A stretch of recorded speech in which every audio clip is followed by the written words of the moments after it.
기대해 나에게 주신 하루를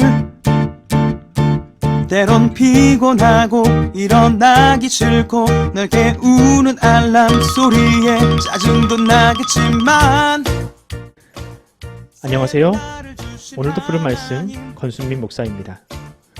쉬지 않고 나를 지키셨네. 오늘을 나에게 주셨네. 새 말씀 안에 주가 주신 사랑과 은혜와 능력.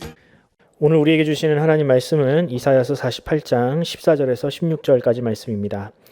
너희는 다 모여 들으라. 나 여호와가 사랑하는 자는 나의 기뻐하는 뜻을 바벨론에 행하리니 그의 팔이 갈대아인에게 임할 것이라. 그들 중에 누가 이 일들을 알게 하였느냐? 나 곧 내가 말하였고 또 내가 그를 부르며 그를 인도하였나니 그 길이 형통하리라. 너희는 내게 가까이 나와 이것들을 들으라. 내가 처음부터 비밀이 말하지 아니하였나니 그것이 있을 때부터 내가 거기 있었노라 하셨느니라. 이제는 주 여호와께서 나와 그의 영을 보내셨느니라. 아멘. 오늘 설교 제목은 말씀하시는 하나님과 듣는 우리입니다. 자녀가 사춘기에 진입하면 부모들은 적지 않은 충격을 받습니다. 분명히 얼마 전까지만 해도 부모 말이라면 철석같이 믿고 따르던 아이가 갑자기 말수가 사라지고 부모를 거역하기 시작합니다. 그리고 부모의 말이 아닌 친구와 같은 또래 집단의 말을 듣기 시작하죠. 부모는 일생을 살면서 산전수전 공중전까지 다 겪었는데 인생을 20년도 채 살지 않은 아이들이 마치 인생을 다 안다는 듯이 부모를 가르치려 들고 또 손바닥 위에 있는 것처럼 뻔히 보이는 거짓말을 합니다. 이런 자녀의 변화에 부모는 적지 않은 상처를 받습니다. 그리고 심하면 부모와 자식 사이에 갈등이 일어나고요. 이때 일어난 갈등으로 인해서 평생 관계가 회복되지 않는 경우도 많습니다. 여러분은 어떠십니까?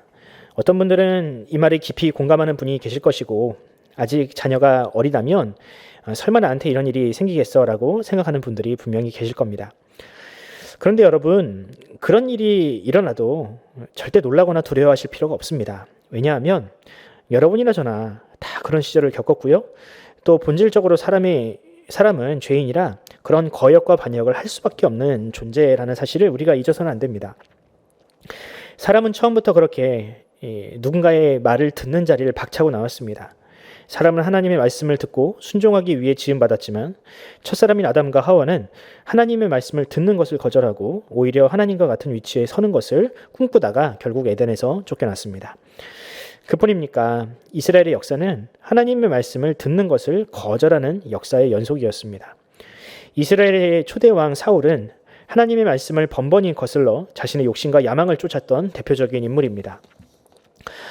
아말렉을 진멸하라는 이 하나님의 명령을 거역하고 왕을 살려둠으로써 자신에게 영광을 돌리려 했던 이 사울에게 사무엘이 이런 말을 했던 것을 기억하십니까? 사무엘상 15장 22절입니다. 사무엘이 이르되 여호와께서 번제와 다른 제사를 그의 목소리를 청종하는 것을 좋아하심같이 좋아하시겠나이까? 순종이 제사보다 낫고 듣는 것이 순양의 기름보다 나으니. 아멘. 이처럼 하나님은 자신의 목소리를 듣는 것, 청종하는 것을 가장 기뻐하십니다. 하지만 이스라엘 백성들은 그렇게 하고 싶지 않았습니다. 그들은 하나님의 목소리가 아닌 자신의 내면의 소리를 듣고 싶어 했습니다. 욕심과 교만이 찌든 그들의 내면은 늘 하나님을 거역하라고 했고 하나님의 말씀을 순종해봤자 득이 될 것이 없다고 속삭였습니다. 마치 에덴에서 하와에게 속삭였던 뱀처럼 말입니다.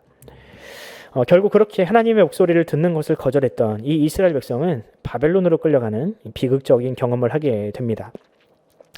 오늘 본문은 이 바벨론으로 끌려가서 끝나지 않을 것 같은 고난을 겪고 있었던 이스라엘 백성을 향한 하나님의 부르심입니다.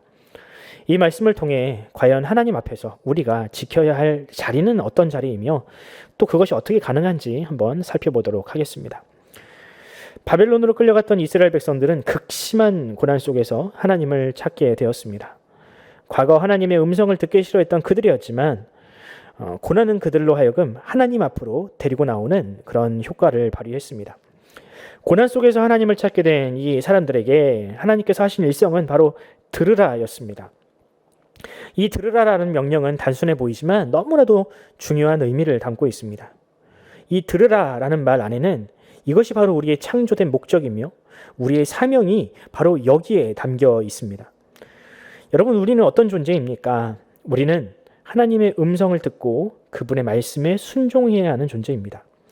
하나님께서 이스라엘 백성을 이 바벨론의 포로가 되게 하시고 그들에게 고난을 주신 것은 그들로 하여금 바로 그 듣는 자리, 하나님의 말씀을 듣는, 또 하나님을 사모하는 자리를 회복해 하시려는 바로 그런 목적이 있습니다. 여러분, 하나님은 때로는 자신의 백성들에게 이와 같은 고난을 주십니다. 괴롭히기 위함이 아닙니다. 하나님은 자신의 백성들이 고난을 통해서 하나님을 간절하게 찾게 하시고 하나님의 은혜를 간구하도록 하십니다. 물론 고난은 고통스러운 것이지만 이 영적인 시각으로 보면 그 고난이 우리로 하여금 하나님과의 관계를 회복시켜준다는 그런 굉장히 중요한 의미가 담겨 있습니다. 그래서 이것을 내다본, 이 이스라엘의 멸망을 내다본 예레미야 선지자는 이렇게 설교하기도 했습니다. 예레미야서 29장 11절 이하입니다. 여호와의 말씀이니라. 너희를 향한 나의 생각을 내가 안 하니 평안이요 재앙이 아니니라. 너희에게 미래의 희망을 주는 것이니라. 너희가 내게 부르짖으며 내게 와서 기도하면 내가 너희의 기도를 들을 것이요 너희가 온 마음으로 나를 구하면 나를 찾을 것이요 나를 만나리라. 아멘. 무슨 뜻입니까? 그들에게 고난은 재앙이 아니라는 것입니다. 고난을 통해서 하나님께 부르짖고 기도하고 온 마음으로 하나님을 구하는 것 자체가 바로 하나님과의 평화를 회복하는 평안이라는 사실이죠. 그 자체가 바로 하나님의 백성으로서 회복되는 것이며 또 그것이 그들에게 복이라는 뜻입니다. 그러나 사람은 태어날 때부터 죄를 가지고 태어나기 때문에 결코 그 듣는 자리에서 순종을 할 수가 없습니다. 아무리 하나님의 명령이 오라도 죄는 일부러 그 반대 방향으로 우리를 이끕니다. 이 죄의 문제가 해결되지 않는 한 아무리 우리가 하나님의 말씀을 듣고 또 순종하고 싶어도요 할 수가 없습니다. 그래서 하나님은 이 이사야를 통해서 새 일과 새 창조를 예고하셨습니다. 더 이상 죄로 인하여 하나님의 말씀을 순종하지 못하는 존재가 아니라 하나님의 말씀을 듣고 또 들을 수 있고 하나님을 사랑할 수 있고 또 하나님과의 화목한 관계를 이어갈 수 있는, 유지할 수 있는 존재로 하나님은 새로운 피조물을 만들기로 하셨습니다.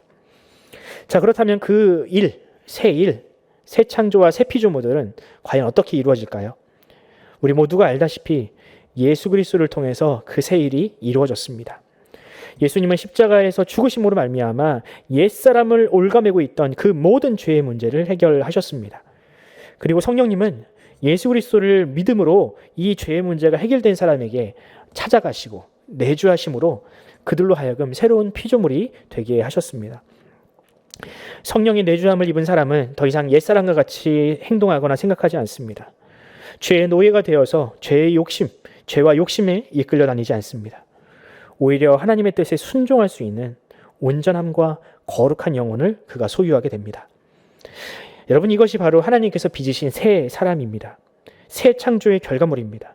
여러분, 새 창조는요 그냥 추상적인 일이 아닙니다. 새 창조는 예수님을 통해서 실제로 성취된 일이며 지금도 성령님을 통해서 우리 안에서 끊임없이 일어나고 있는 작업입니다.